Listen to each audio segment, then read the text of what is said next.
Terus kemudian kemarin apa ya? Kita fikihnya. Wariba itu ya. Bismillahirrahmanirrahim. Faslun wariba haramun. Riba itu haram. Jatuhnya riba itu wa innama yakunu fid dhahabi wal fiddah.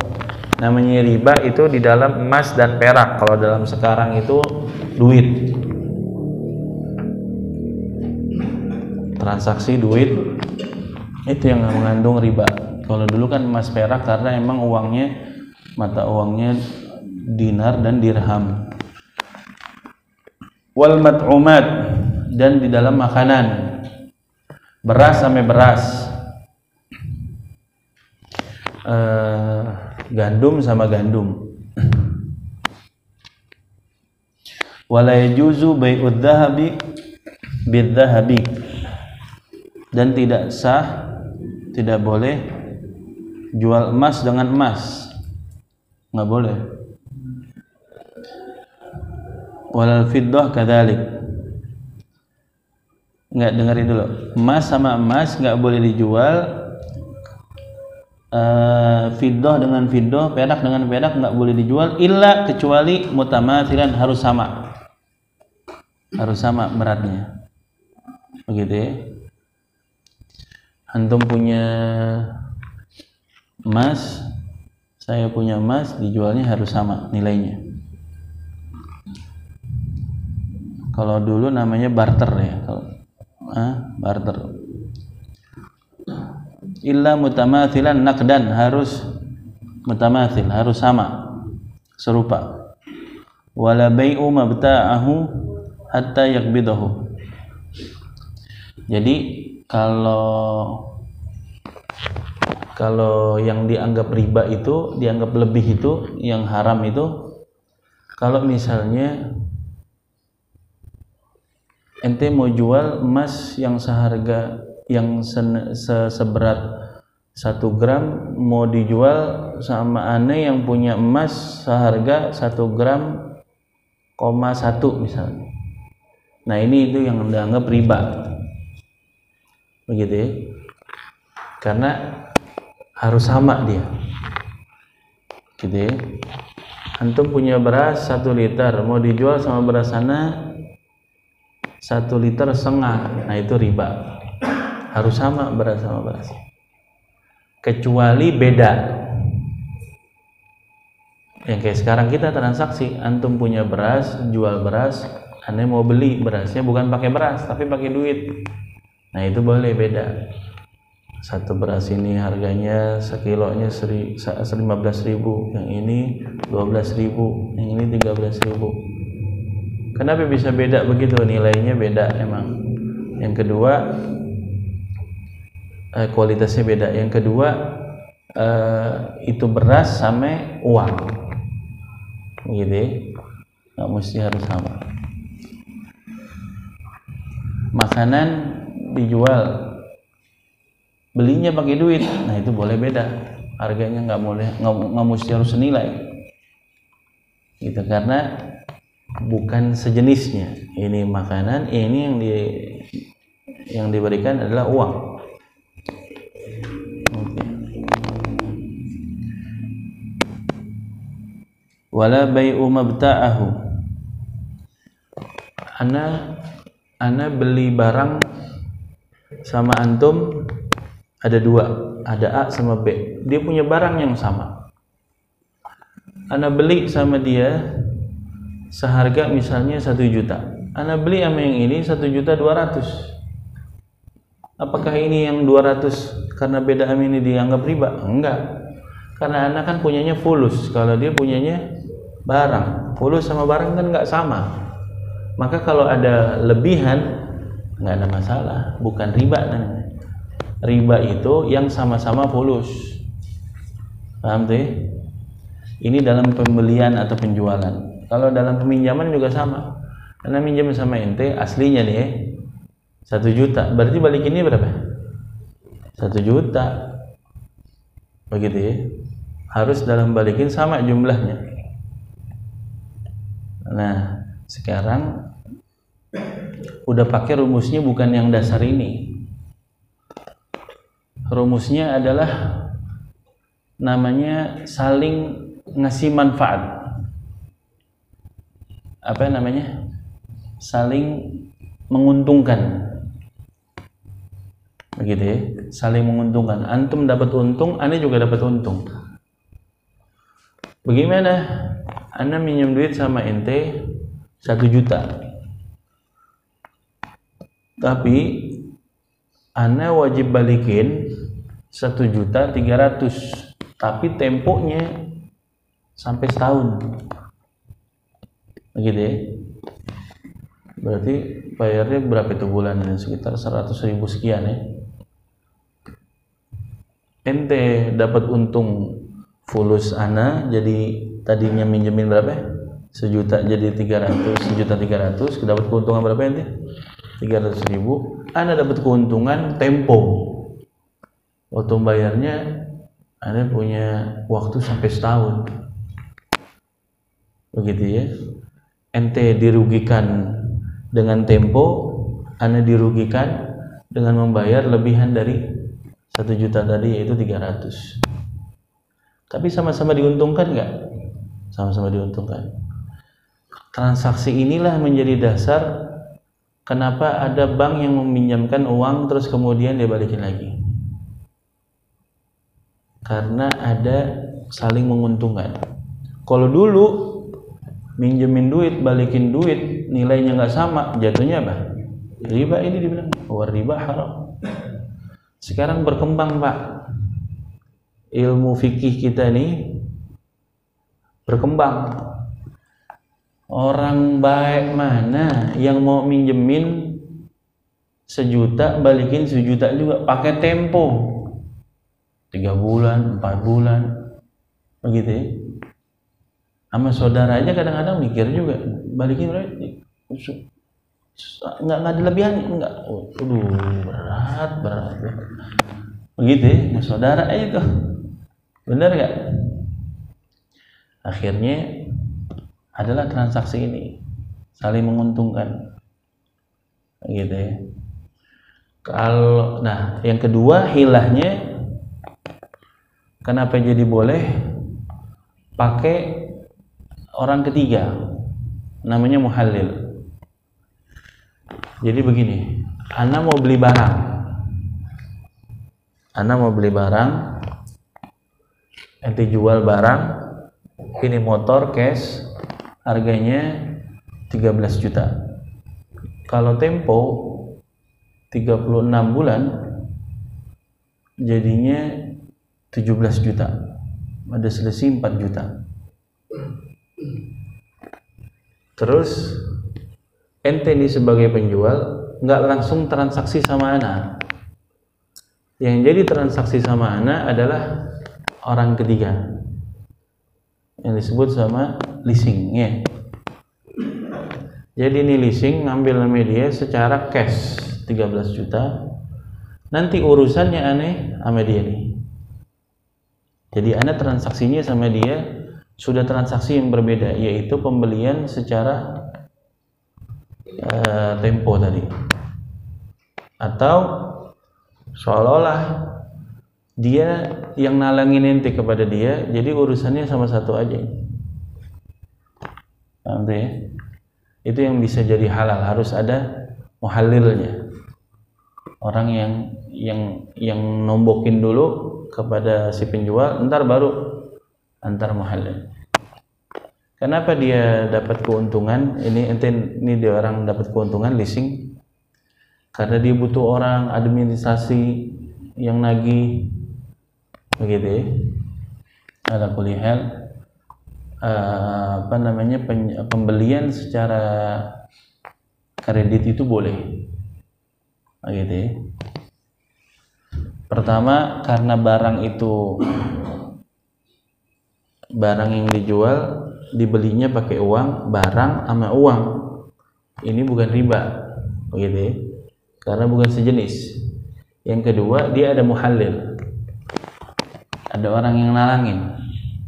Nggak langsung bayarnya itu temponya langsung kepada si penjual. Gitu ya.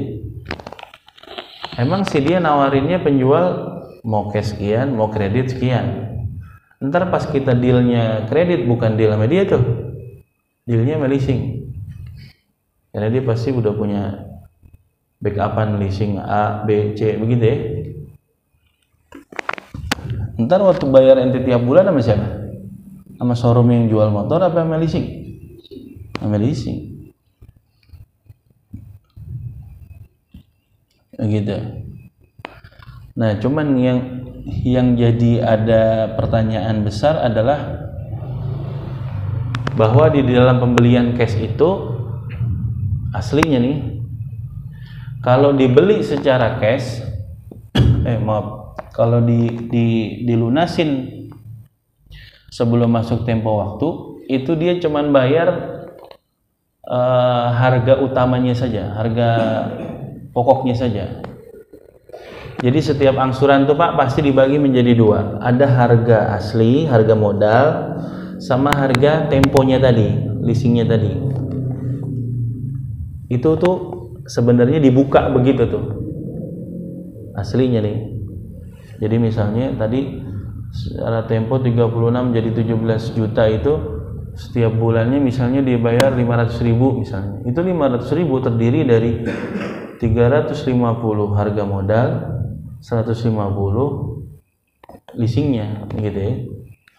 Tatkala di 1 tahun 12 bulan ane mau cashin, itu mulai dari bulan ke-13 dan seterusnya udah nggak bayar 150 nya lagi, cuma bayar yang harga pokoknya 3,5. Aslinya begitu. Kalau kita di sini gimana? Kena penalti ya? Nggak bisa langsung lunasin kan? Bisa nggak langsung lunasin? Nggak bisa, karena penalti malah. Aneh kan? Orang kalau punya utang malah kalau dibayar cepet-cepet malah dia girang ya nggak? Janjinya tanggal 10, tanggal 5 dilunasin semuanya. Harusnya kan lebih girang ya. Cuman kalau leasing dia enggak, kudu entar aja dah, di waktunya aja gitu. Nah ini yang jadi pertanyaan di situ. Tapi ala kulli hal sudah dilegalkan, alias sudah disahkan, gitu ya. Dengan syarat sudah ridho dari si pembelinya, begitu ya. Pasti kan nanti kan nanda tangani dulu tuh isinya tuh begitu. Kalau misalnya tetap bayar sekian, ya enggak. Wala yajuzu wala bai'u mabta'ahu hatta yakbidahu. Ente kalau namanya beli, ini namanya riba aliyat. Itu tadi namanya riba fadl, riba keuntungan. Apa itu? Minjem duitnya 10 juta, balikinnya 15 juta. Itu namanya riba fadl. Kalau ini namanya riba aliyat. Ini hati-hati. Riba aliyat itu adalah orang dianggap sah jual beli sampai dia pegang. Makanya jadi patokan tuh pegangan. Antum udah nerima barang, dia udah nerima duit, atau sebaliknya. Antum yang jual udah kasih barangnya ke dia, dia udah pegang barangnya, dan antum udah megang uangnya. Dalam satu majelis itu harus begitu. Harus begini. Paham ya? Misalnya ada antum di pasar, antum transaksi begini, saya beli tomat 5 kilo misalnya gitu ya, kentang 2 kilo, saya resop 10.000, sop-sopan. Sop-sopan tuh bukan sop bohongan ya, sop-sopan tuh sayur sop, takutnya sop-sopan tuh sop bohongan. Sayur sop misalnya gitu, ini tukang sayur nih, berapa total? Misalnya 50.000, ente kasih duitnya jebret 50.000, dipegang sama penjual. Tapi ente udah megang belum tomatnya, kentangnya, sop-sopnya, udah megang belum? Belum. Itu udah pergi ke sana. Nah ini namanya riba aliyat. Nggak boleh ente pergi kecuali ente udah pegang tuh barangnya. Si penjual udah megang duit, si pembeli udah megang barang. Itu harus bersamaan dalam satu majelis. Kalau ada telat, berarti di situ ada riba. Paham tuh ya? Kecuali utang. Contoh sebaliknya nih, saya pesan ini, udah barangnya mana, sini duitnya, barangnya iya, ini ngutang dulu ya, oh iya dianggap utang, oh udah, kan utang, duitnya belakangan. Ini enggak, bukan utang. Bisa jadi ente belum megang tapi ente udah ngasih duitnya. Kalau mau ente pesen aja tapi jangan kasih duitnya, entar pembayaran sekaligus sama barangnya, begitu ya. Mana barangnya tadi? Sekian, nah ini duitnya. Atau ente udah transaksi di situ, selesaiin langsung semuanya, ijab kabul dari keduanya. Dia udah megang duit ente udah megang barangnya, habis itu udah pegang, ente titipin sama dia. Tolong ini saya nitip, saya mau beli lagi di tempat lain, nanti saya datang lagi saya mau ambil titipannya. Oh iya kata dia, baru itu yang enggak, bukan riba tuh. Apa yang bukan riba? Selesaiin transaksinya, udah sama-sama megang, baru ada akad lagi, itu akad titipan. Kalau akad jual belinya udah belum? Udah transaksinya udah dipegang, baru ente transaksi baru lagi namanya nitip. Saya nitip ya, tolong taruh sini. Iya, gitu ya. Atau yang kedua, ente kagak kasih duitnya, ente nitip, ente langsung pesan aja, bikin pesanan. Ini sekian kilo, ini sekian kilo, ini sekian kilo. Oke, nanti saya balik lagi ke sini. Saya kasih duitnya sekaligus saya ambil barangnya. Paham ya? Nah, itu dia seperti itu. Itu namanya riba al-yad. Wala bai'u mabta'ahu, jangan, tidak boleh menjual barang yang dia jual sampai dia memegang daripada duitnya dari si pembeli. Wala bai'ul lahmi bil hayawan, enggak boleh jual daging dibelinya pakai hewan yang masih hidup. Antum jual daging sapi, ana punya kambing masih hidup, anak-anak punya ayam masih hidup, ya enggak sah, gitu ya. Harus sejenisnya. Kita punya daging, anak punya daging, nah itu dia. Karena kenapa? Ini ayam masih hidup, kenapa ya alasannya? Karena kan takaran kilonya beda sama yang ini. Ini kan masih ada darahnya, terisi dari apa namanya, ususnya yang nggak dimakan bulunya, cekernya, begitu. Ini daging semua, gitu ya. Karena tidak ada samanya, gitu. Nggak boleh barter daging sama hewan yang masih hidup. Boleh jual emas pakai perak tetapi mutafadilan, naqdan, tapi ada lebihannya. Iyalah, harga emas sama harga perak berbeda. Emas 1 gramnya sama perak itu bisa selisih sekitar 1:5. Harusnya 1 gram emas 5 gram perak, gitu ya. Nah ini sah. Cuman jarang yang kayak begitu ya. Wa kadzalikal mat'umat la yajuzu bai'ul jiz minha bimithli illa mutamathilan naqdan. Kalau makanan dengan makanan harus sama beratnya. Wa yajuzu bai'ul jinsi minha bighairi mutafadilan naqdan wa la yajuzu bai'ul gharar. Apa namanya? Kalau lain jenis boleh ada lebihannya. Antum mau belinya pakai apa? Pakai uang. Anda jualnya barang sama uang berbeda, maka bisa harganya berbeda. Terus yang terakhir, nggak sah bai'ul gharar. Bai artinya jual, gharar artinya menipu. Dianggap nipu karena dia terbungkus, begitu ya, nggak kelihatan. Dulu ada istilahnya beli kucing dalam karung. Di antara bai'ul gharar, di antaranya begini: saya beli buah yang di dalam karung ini, karungnya nggak dilihat dulu isinya apa itu, bener nggak mangga isinya, karena transaksinya jual mangga, kudu dibuka dulu tuh kardusnya, begitu ya. Itu dulu begitu, baru dibuka. Nah kalau ente di mana, sono Keramat Jati, belinya langsung sekepeti begitu ya. Mana mau dibuka atu-atu keranjangnya, mana mau. Pada zaman sekarang udah banyak toleransinya ya. Kalau dulu nggak boleh begitu, dibuka semuanya.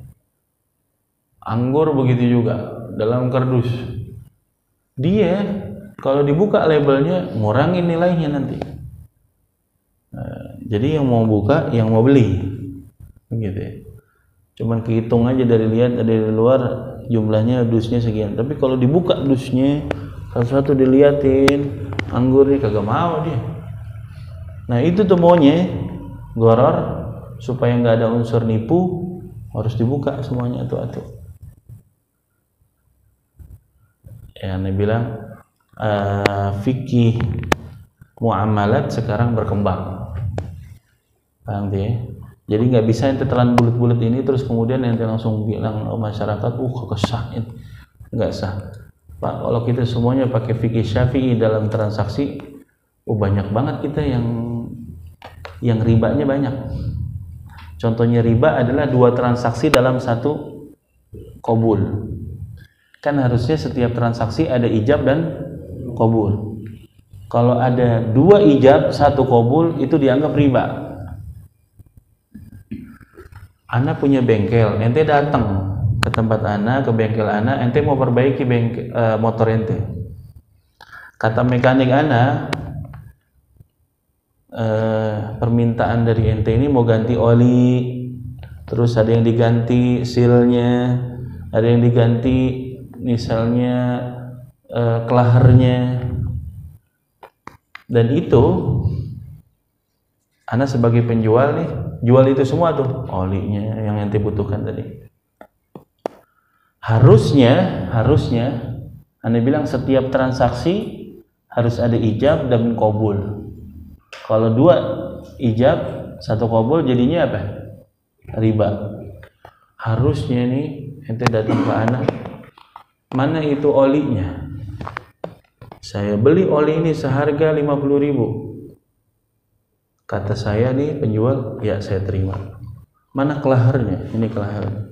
Saya beli kelahar ini seharga misalnya 12.000. Ya saya terima. Atu-atu tuh perintilan sampai baut harus ada kayak begitunya. Belum lagi jasanya itu mekanik, jasanya ini senilai misalnya 50.000. Mana ada orang yang kayak mau kayak begitu sekarang? Pokoknya saya terima beres, apa yang diperlukan pokoknya ini ganti, ntar saya tinggal bayar aja. Tahu-tahu tinggal keluar nota sekian, nggak bayar. Yang terjadi kayak gitu kan? Sama kayak kasusnya yang Alfamart begitu, nggak mungkin atu-atu itu terus. Makanya dia bilang fikih itu berkembang, begitu ya. Kalau ngikutin dulu, habis semua Shopee, Tokopedia, OLX itu nggak sah semua tuh. Yang langsung ya, yang langsung cuma ngeliat foto itu nggak sah. Itu masuk bagian dari goror, karena ente belum lihat barangnya, tapi udah transaksi. Duit udah masuk, tapi barang belum masuk. Kan tadi harusnya yang dianggap bukan riba apa? Ini udah megang duit, ini udah megang barang. Sekarang terjadi yang bukan COD, masuk dulu kan duitnya. Masuk dulu duitnya. Itu juga yang COD, itu cuma terima doang tuh, ada tulisan doang tuh. Isinya apa? Ini itemnya benar. Apakah ente buka dulu tuh? Ntar lu Pak ya, saya buka dulu. Isinya benar nggak nih? Baru saya bayar. Kelamaan. Kelamaan namanya. Nggak mau dia begitu. Dia cuman tugasnya kurir ngantar terus itu. Entar masalah komplain lu sendiri entar di sono. Ya nggak? Kalau nggak sesuai barangnya segala macam lah, reject lah apa segala macam. Bukan namanya itu kurir. Saya nggak mau terima. Lah kurir bodo amat. Dia harus begini. Ala kulli hal kalau ngikutin sesuai dengan madzhab Syafi'i yang di kitab ini, ya banyak ininya kita. Oh, ternyata berkembang. Dulu pinjaman uang yang tadi itu termasuk yang riba. Sekarang udah nggak riba. Gitu ya. Wallahu a'lam. Mudah-mudahan Allah tambahkan ilmu manfaat. Ada yang mau nanya? Kayaknya nggak ada. Al-Fatihah bil qabul tamam qusul ma'mul ila hadratir Rasul. Al-Fatihah.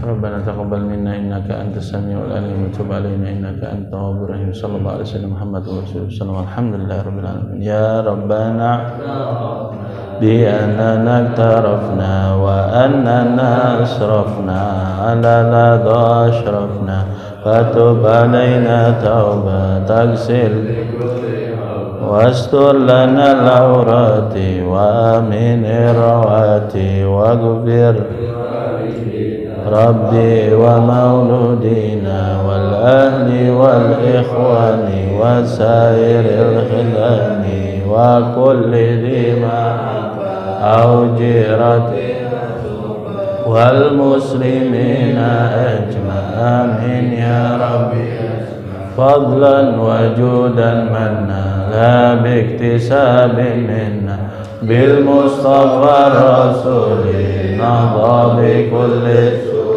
bil mustafa rasuli nahda bi kulli bil mustafa rasuli nahda bi kulli suli salla alaihi addal habbi wa alihi wa sahbihi dadat tasi suhbi walhamdulillah fil badi wad subhanakallahumma bihamdika asyhadu an la ilaha illa anta nastaghfiruka wa natubu ilaik.